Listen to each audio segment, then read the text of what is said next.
Então, o tema da mensagem essa noite: o que é o Evangelho? O texto dessa noite, Romanos, capítulo 1, versículo 16.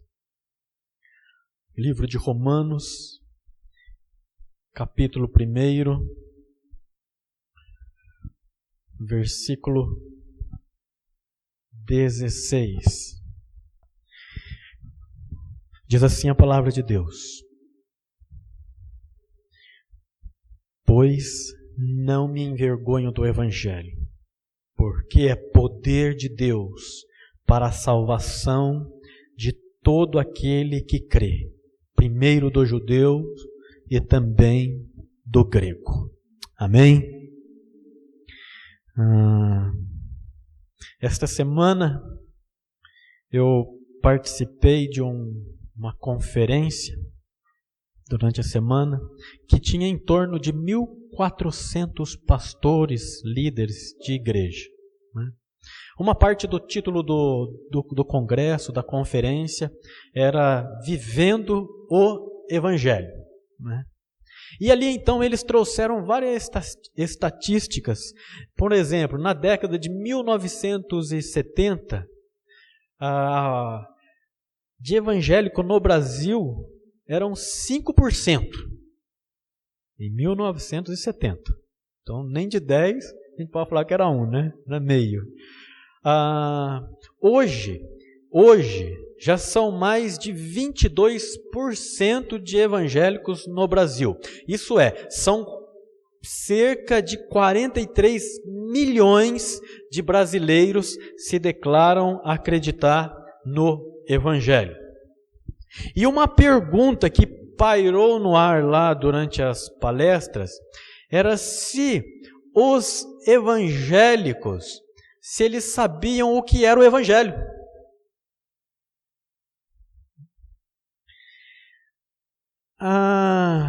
Teve até um dos palestrantes, dos preletores lá, que dá aula em um curso, em um seminário conceituado de pós-graduação, onde a maioria que fazem lá, é lógico, são líderes, pastores, e quando chegam nesse seminário, eles perguntam o que é o Evangelho para os líderes.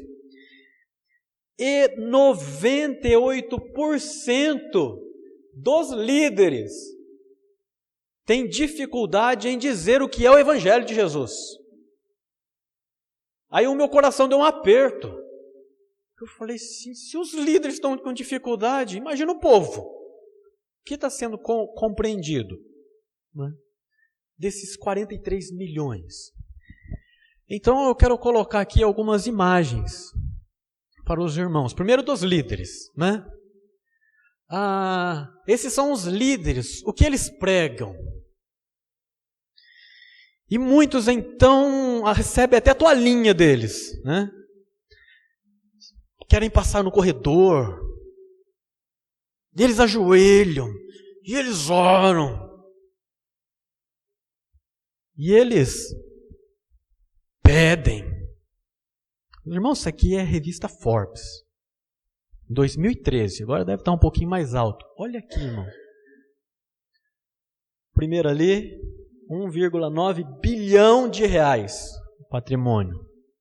O segundo, não sei se dá para enxergar aí, 440 milhões. Terceiro, 300 milhões. 250 milhões. 130 milhões. Esses são o que eles pregam. E olha como eles vivem. Aí, e o que está resultando agora? O povo, os cristãos. Isso não é evangelho. De Jesus não é. Os cristãos, o que eles falam? Eles põem faixinha na cabeça, diz que é 100% Jesus. Eles usam roupas gospel. Só que passou daquele momento, olha como eles vivem. É noitada, É outra coisa, não tem nada a ver. Uma coisa é o que declara ser, a outra coisa é o que vive. São coisas completamente diferentes. E essa é uma realidade. Isso é apenas um. Não estou falando do sujeito em si, estou falando da realidade, tá, meus queridos? Aqui é uma constatação, é uma afirmação. Não estou nem falando de julgamento, é uma afirmação. Isso acontece. E daí a pergunta é, qual é o Evangelho? Qual é o Evangelho que nós acreditamos que é poder de Deus? O Evangelho que nós acreditamos que restaura casamento, que livra pessoas de vícios, que tem o poder de tirar as pessoas do inferno e levar para o céu. Qual que é o Evangelho? Isto não é o Evangelho de Jesus. Não é, nunca foi e nunca será. Vamos olhar para o Evangelho de Jesus. O Evangelho de Jesus, ele traz más notícias e boas notícias para nós. As más notícias, elas são acerca sobre eu e você. São as más notícias. Depois nós veremos as boas notícias, que são acerca de Deus. Então vamos para más notícias primeiro. Quais são as más notícias? Má notícia é que você é um pecador. A palavra de Deus, em Romanos 3:23, que está ali, diz assim: pois todos pecaram e estão destituídos da glória de Deus. Quando a Bíblia diz que você e eu pecamos, isso significa que eu e você, nós mentimos, nós cobiçamos, nós odiamos em nosso coração. E o que significa a palavra pecado? A palavra pecado na Bíblia, a tradução, ele vai colocar uma ilustração ali, significa errar o alvo. Em outras palavras, Deus é perfeito e nós não. Deixe-me explicar uma coisa. Suponhamos que cada um, eu e você, pegássemos uma pedra e falássemos assim: nós vamos jogar essa pedra até Atibaia. Talvez eu conseguiria jogar até um pouco mais longe que você ou você do que eu. Mas nenhuma das nossas pedras chegariam nem próximo de Atibaia. É isso que significa o pecado. Nós tentávamos em pecado chegar a Deus, só que nós não conseguimos. Quando a Bíblia diz que todos pecaram e carecem da glória de Deus, significa que nós não conseguimos atingir um padrão de relacionamento com Deus, nós não conseguimos nos chegar a Deus por causa do nosso pecado. Não importa o quão religioso que nós sejamos, o quão bom nós vivemos, não importa o quão duro nós trabalhamos, nós não alcançaremos a Deus, porque todos nós somos pecadores. Essa é a má notícia. Tem uma outra má notícia. Agora nós vamos para a boa.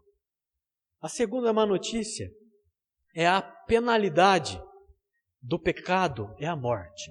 Olha o versículo de Romanos 6:23. Porque o salário do pecado é a morte. Suponhamos que eu trabalhasse para cada um de vocês, ou vocês trabalhassem para mim, e vocês me pagariam R$150 no final. R$150 é o meu salário. Isso é o que eu mereço pelo trabalho.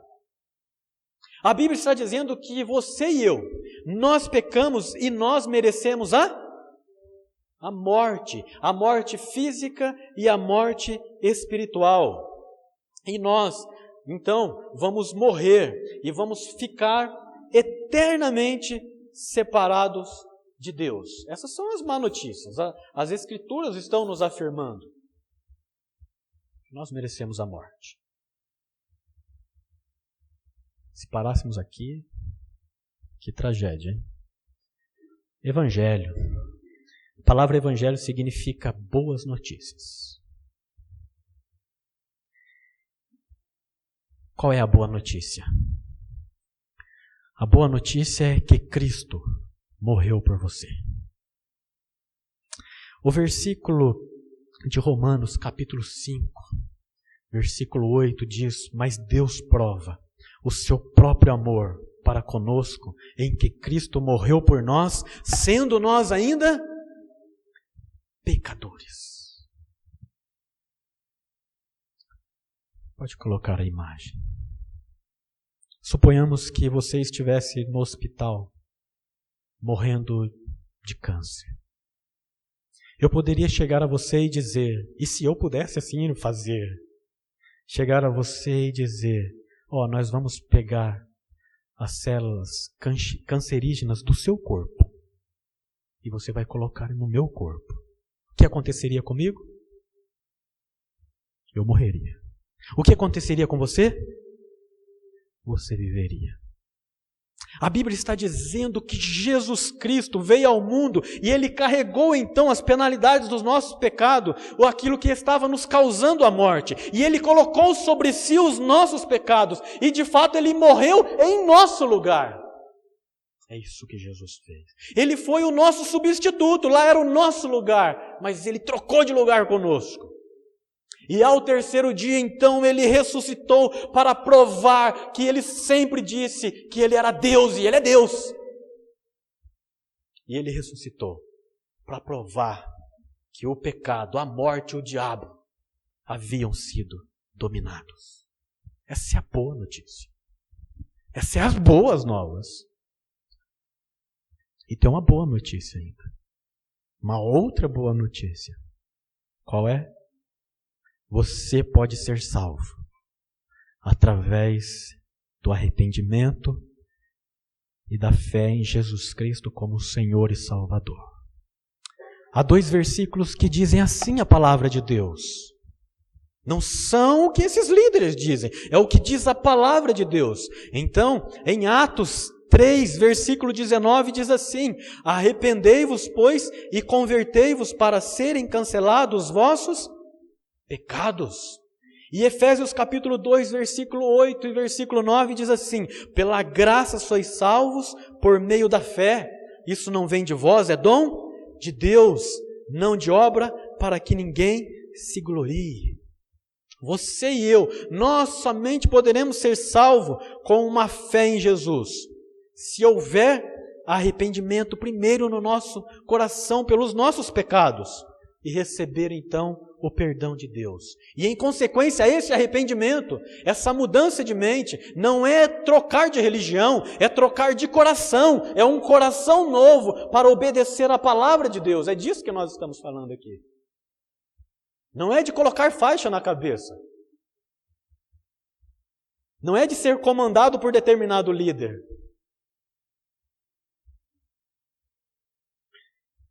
Irmão Williams, eu quero lhe chamar aqui à frente, para o irmão me ajudar.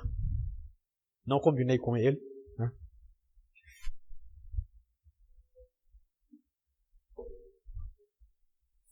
O que é fé em Jesus? Gostaria que o irmão olhasse para as pessoas. Aqui tem uma cadeira atrás. Ela pode ou não a cadeira estar aqui. Não precisa nem colocar, irmão Williams, a mão para sentar. Pode se assentar. Ele ainda deu, né? Obrigado, irmão Williams.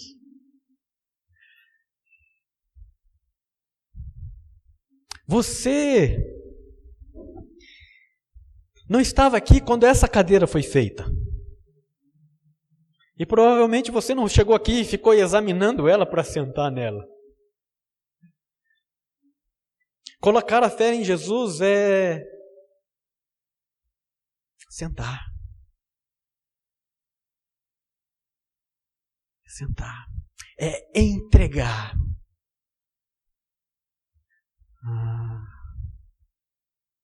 É acreditar que ela vai aguentar.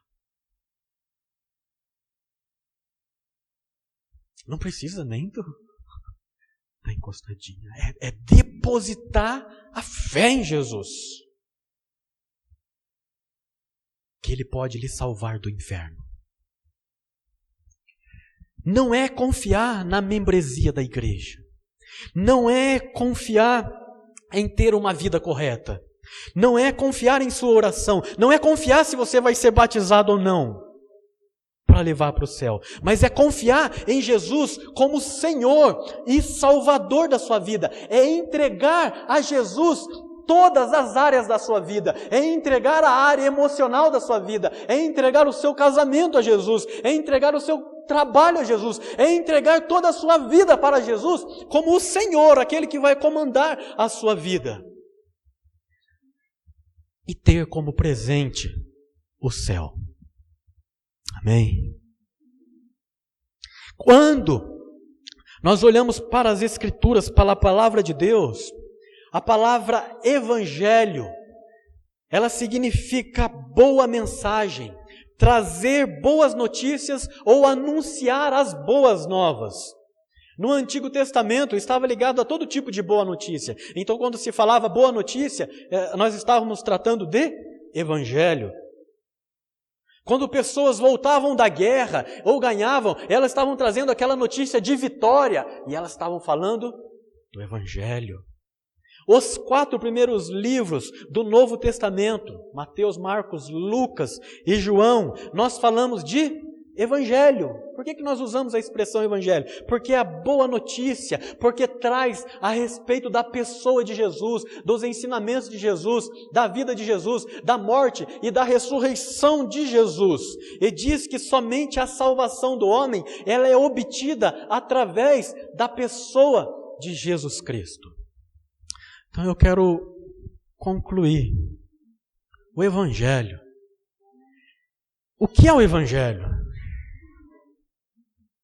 O evangelho não é nada disso que eu mostrei no começo. O evangelho é a boa notícia de salvação ao homem perdido.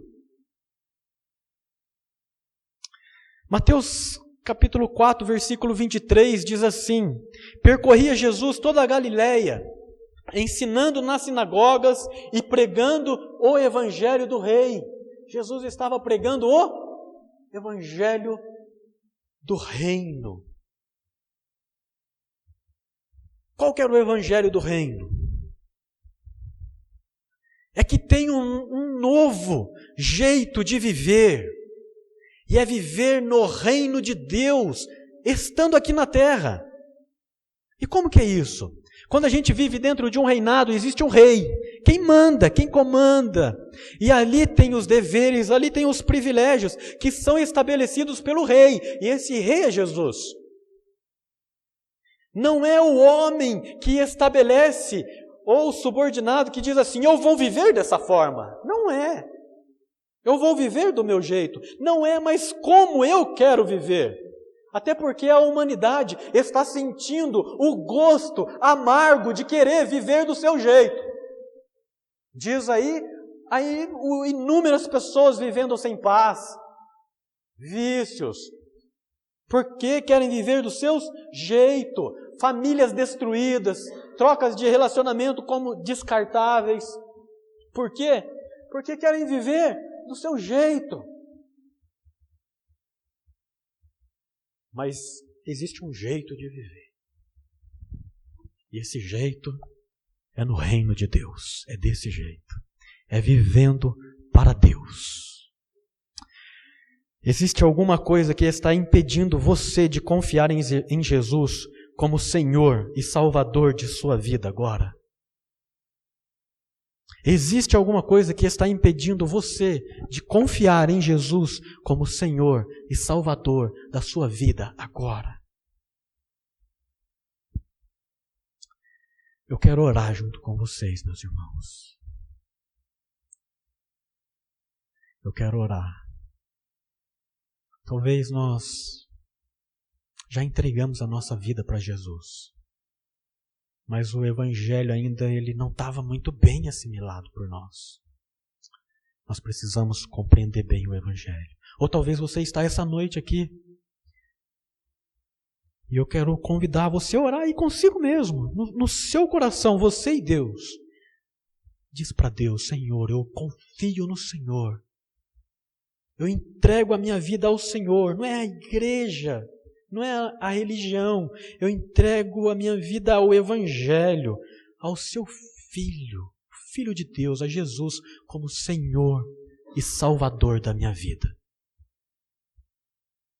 O que é o Evangelho?